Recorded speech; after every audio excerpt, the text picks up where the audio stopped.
क्या नेपाल में एक बार फिर से सत्ता परिवर्तन होगा? क्या नेपाल में लोगों का प्रदर्शन ये कह रहा है कि हाल ही में बने बालेन शाह की सरकार मुश्किलों में है? देखिए, मार्च जो 2026 में ही बालेन शाह की सरकार बनी, लेकिन एक महीना भी पूरी तरह से नहीं बीता कि उनके खिलाफ देश भर में जनाक्रोश देखने को मिल रहा है। विरोध प्रदर्शन के दौर शुरू हो चुके हैं और विरोध के कई कारण हैं। छात्र संघ भी नाराज है, छात्र नाराज है। जिस जेन जी आंदोलन के बाद बालेन शाह सत्ता में आए, अब वही जेन जी एक बार फिर आंदोलन के मूड में है। इसकी कई वजहें हैं। विरोध के मुख्य कारणों में छात्र संघों का भंग कर देना एक बड़ा फैसला है और हाल ही में बालेन शाह ने एक और बड़ा फैसला लिया कि भारत से 100 रुपये से ज़्यादा का सामान जो भी खरीद कर नेपाल के लोग ले जाएंगे तो उन्हें कड़े कस्टम नियमों का पालन करना होगा और साथ ही कस्टम ड्यूटी भी देनी होगी। गृह मंत्री पर करप्शन के भी आरोप लगे हैं। नेपाल में सरकार के खिलाफ गुस्से में हैं लोग। कई वजहें हैं। सीमा पार व्यापार पर सख्ती को लेकर सरकार को नाराजगी झेलनी पड़ रही है।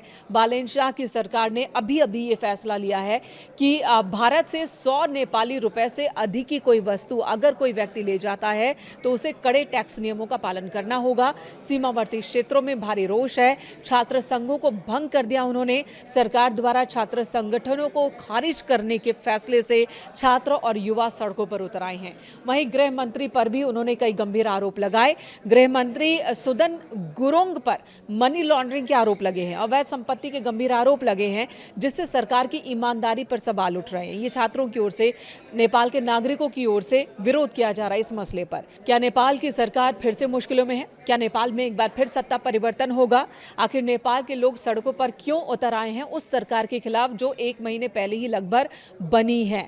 एक बड़े आंदोलन के बाद बालेन शाह सत्ता में आए हैं। नेपाल की जनता ने उन्हें सत्ता सौंपी है, लेकिन उन्हीं बालेन शाह के फैसलों से अब नेपाल की जनता नाराज दिख रही है। खासकर जेन जी, जिस आंदोलन की वजह से उनकी सरकार बनी, वही आंदोलन एक बार फिर से उभरता हुआ दिख रहा है नेपाल की सड़कों पर।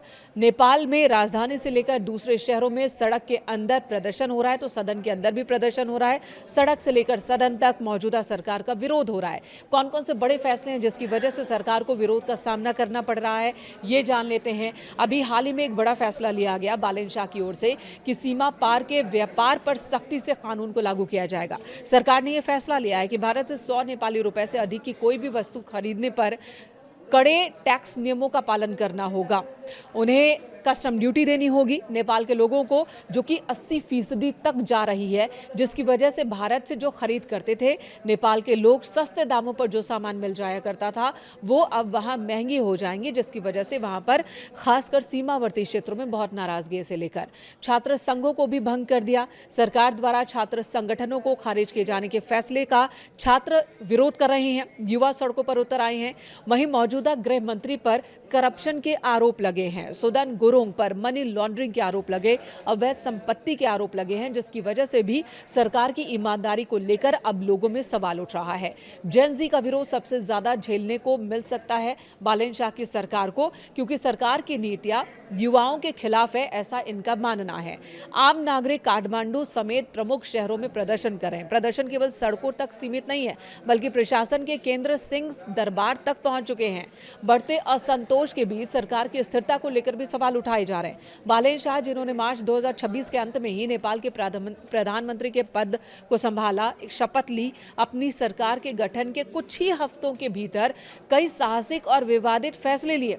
उनके कुछ फैसलों की चर्चा पूरी दुनिया में हो रही है और उन्हें पॉजिटिव तरीके से लिया जा रहा है, लेकिन कुछ फैसले ऐसे हैं जिनका विरोध नेपाल के लोग कर रहे हैं और इन फैसलों ने देश में बड़े पैमाने पर विरोध प्रदर्शन को जन्म दिया है।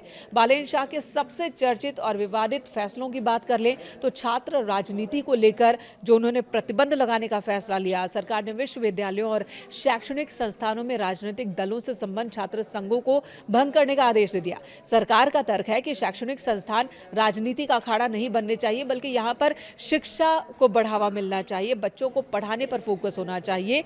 लेकिन छात्रों को ये बात पसंद नहीं आ रही है।